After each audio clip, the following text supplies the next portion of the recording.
All right, let's talk about a tool that's deceptively simple but incredibly powerful. It helps us find connections that are hiding right in front of us. We're talking about the scatter diagram. We run into this all the time, right? You're trying to solve a problem and you see two things happening together. So you have to ask, is that just a coincidence or is it a real clue? Well, the scatter diagram is the tool that helps us start answering that exact question. I mean, at the end of the day, that's what it's all about.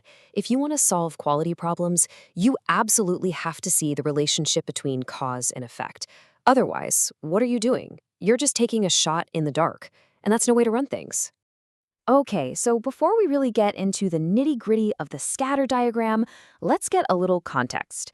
It helps to know where this thing came from, because it's actually part of a much bigger and pretty famous toolkit.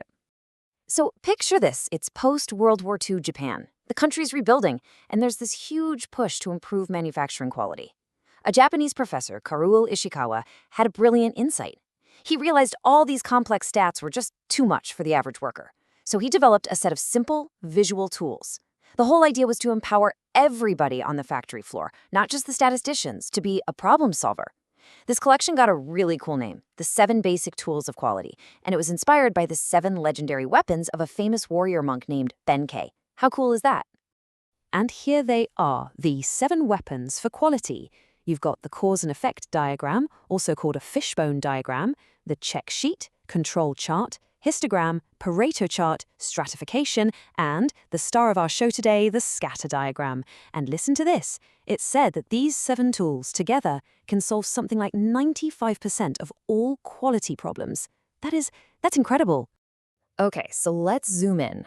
Time to meet the scatter diagram. What is this thing really, and how does it work?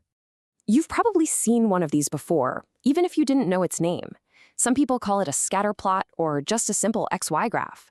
The idea is dead simple. You just graph pairs of numbers to see if there's a relationship between them. It's all about making that potential connection visual so you can see it with your own eyes. And to do that, you have 2 key players, your variables. On the bottom, the horizontal line, that's your x-axis. That's where you put your independent variable. Just think of this as the cause. It's the thing you're changing or have control over. Then, on the side, the vertical line, the y-axis, that's for your dependent variable. That's the effect. It's a thing you're measuring to see if it changes because of the cause. Okay, that's the theory. It's pretty straightforward.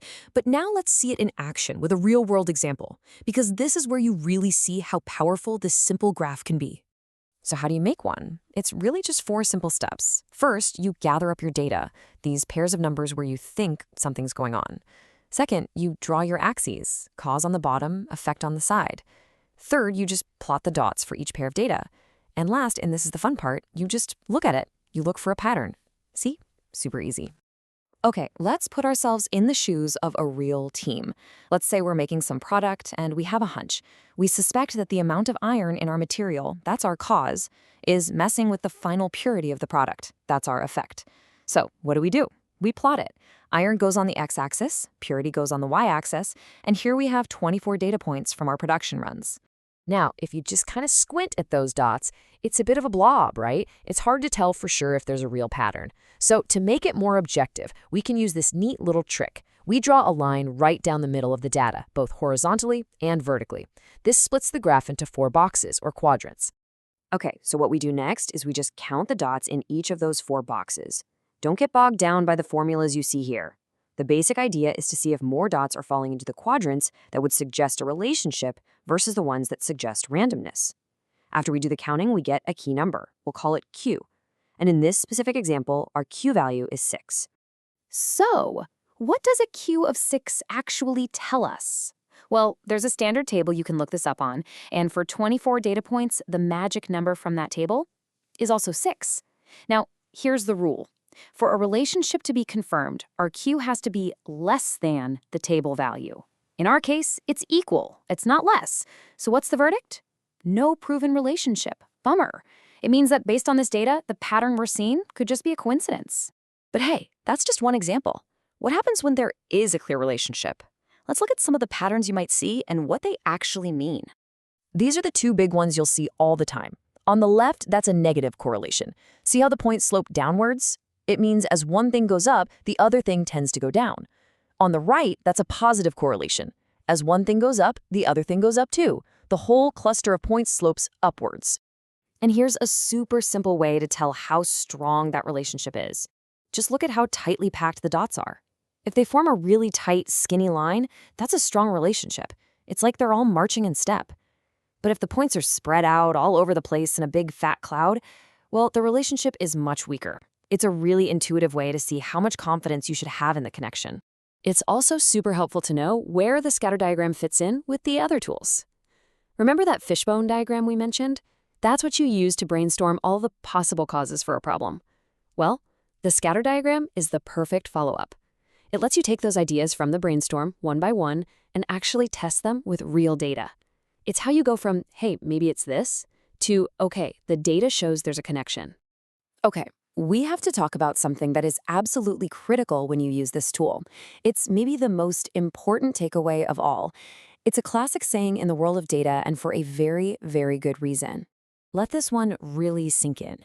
Even if your scatter diagram shows a perfect, beautiful relationship, you cannot assume that one variable caused the other. It's such an easy trap to fall into. Just because two things happen together does not mean one is making the other one happen. A scatter diagram shows you correlation. It does not prove causation. So why is that? What's going on? Well, a lot of the time there's a hidden variable, a third factor, that's secretly pulling the strings on both of the things you measured. The classic example is this. Ice cream sales and the number of drownings are strongly correlated. But does eating ice cream make you drown? Of course not. There's a hidden variable, hot weather. When it's hot, more people buy ice cream and more people go swimming, which unfortunately leads to more drownings. So there you have it, the scatter diagram.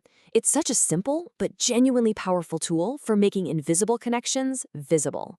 It helps you stop guessing and start seeing what the data is trying to tell you, turning those hunches into real evidence.